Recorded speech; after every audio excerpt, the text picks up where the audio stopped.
हिंदुस्तान को जीतने के लिए मैं अफगानिस्तान को दांव पे नहीं लगाऊंगा। मैं समझ रहा हूं शहंशाह, लेकिन सवाल यह है कि आप जाएंगे कैसे? मराठा फौज ने आपका रास्ता रोक रखा है शहंशाह। सामने देखिए हुजूर, सामने देखिए।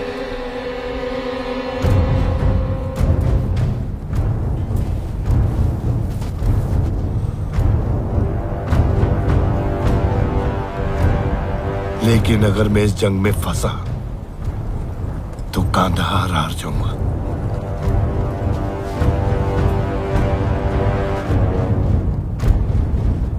ठीक है, अगर नहीं जा सकता तो सुलेनामी का पैगाम भेजो। अब ये इतना सब कुछ सुलेनामी के खातिर किया? अजीब, मुझे सदाशिव के साथ सुलह करनी है। इंतजाम कर।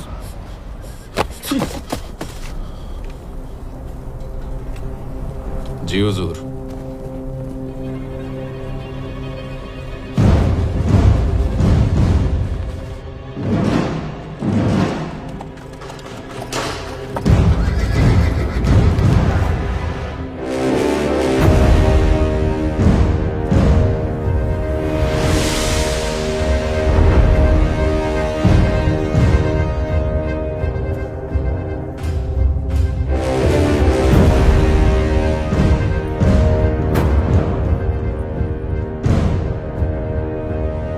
शहंशाह अफगानिस्तान दुर्रे दुर्रानी अहमद शाह अब्दाली। श्रीमंत सदाशिवराव भाऊ पेशवा। मुझे बताया कि आप सुलह करना चाहते हैं। मैं आपके साथ हूं, क्योंकि युद्ध हमेशा सल्तनतों को उजाड़ देते हैं। इस बात को जानने के लिए बड़ी दूर से आया है। आना पड़ा दुश्मन को रोकने, 1000 कोस दूर। लंबा सफर तो मैंने भी तय किया है। हाँ किया है, लेकिन लूटने के लिए। हम आए हैं रक्षा करने के लिए। तुझसे बहस करने का वक्त नहीं है।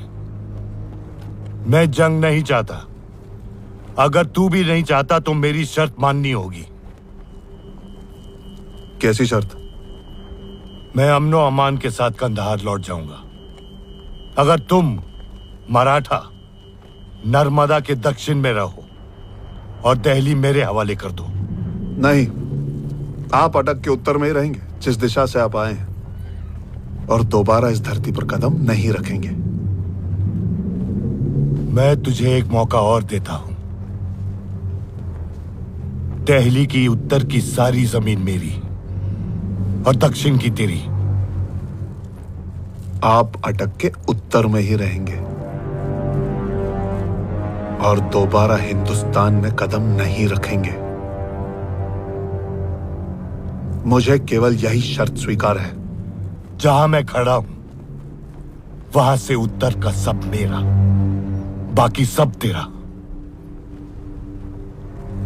नहीं। मुनासिब बात कर बच्चे, नहीं तो मेरी मुहिम बेईमानी हो जाएगी। और मेरी मुहिम बेईमानी हो जाएगी अगर एक घुसपैठिया हिंदुस्तान की मिट्टी पे बना रहता है। और आप इस समय जिस धरती पर खड़े हैं ना, वो मराठा साम्राज्य ही है। तू छोटी सी जमीन के टुकड़े के लिए अपनी जान देने जा रहा है। मैं इस धरती की मिट्टी के एक कण के लिए भी मरने को तैयार हूं।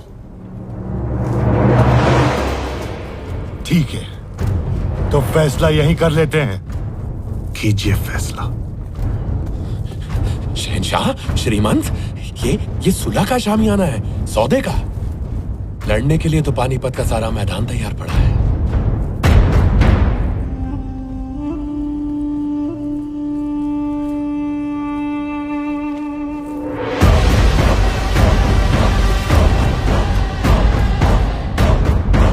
अब पहले हिंदुस्तान, फिर अफगानिस्तान। सही कहा, हिंदुस्तान सदा पहले ही रहेगा।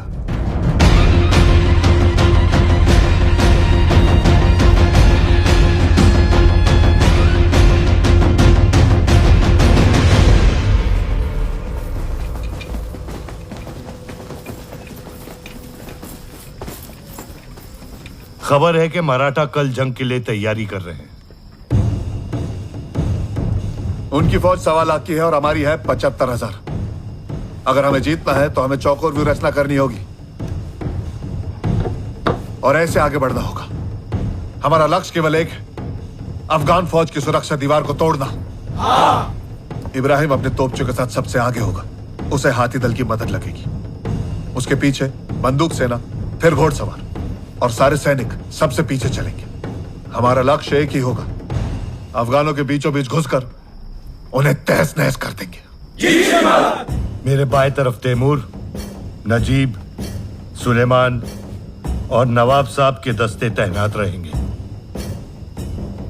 मेरे बाएं तरफ शमशेर, विठल विंचुरकर और दामाजी गायकवाड़। दाएं में शाह वली खान और वहाब खान। शहंशाह। मेरे दाएं तरफ सेना का नेतृत्व करेंगे जंको जी और मल्हार राव जी। हमेशा की तरह मैं पीछे से जंग पे निगाह रखूंगा। एक दस्ता हमेशा मेरे साथ रहेगा।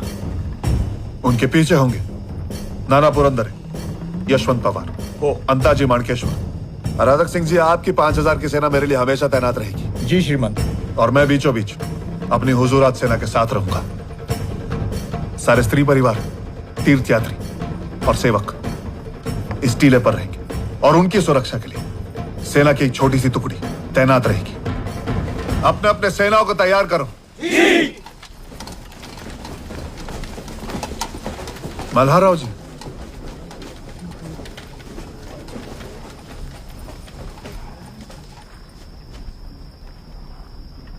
अगर अनहोनी हो जाए तो सारी स्त्रियों को सुरक्षित स्थान पर पहुंचाना आपकी जिम्मेदारी है।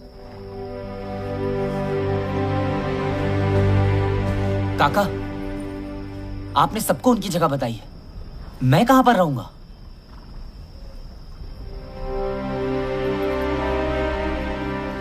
मैं कहीं नहीं जा रहा हूं। तुम वापस जाओगे विश्वास, पीछे के रास्ते से। कोई नहीं देख पाएगा तुम्हें। नहीं, मैं आपके साथ लड़ूंगा। तुम नहीं लड़ोगे, तुम मेरी जिम्मेदारी हो। मैं किसी की जिम्मेदारी नहीं हूं। पुणे में मां मेरी रक्षा करती, यहां पर शमशेर काका और आप। मुझे अपनी मातृभूमि की रक्षा करने का अवसर कब मिलेगा? हम तुम्हारी रक्षा इसीलिए करते हैं क्योंकि तुम एक पेशवा हो। ठीक कहते, लेकिन अगर आप मेरी रक्षा करते रहेंगे तो मैं पेशवा कैसे बन पाऊंगा?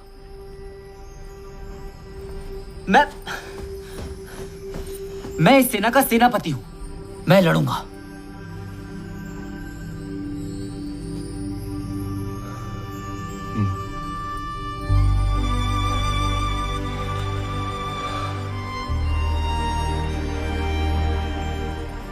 ठीक है, तुम शमशेर और मेरे बीच में रहोगे, एक हाथी पर सवार, मेरे हाथी के पास। लेकिन मेरी एक शर्त है, तुम कभी भी अपने हाथी से नीचे नहीं उतरोगे।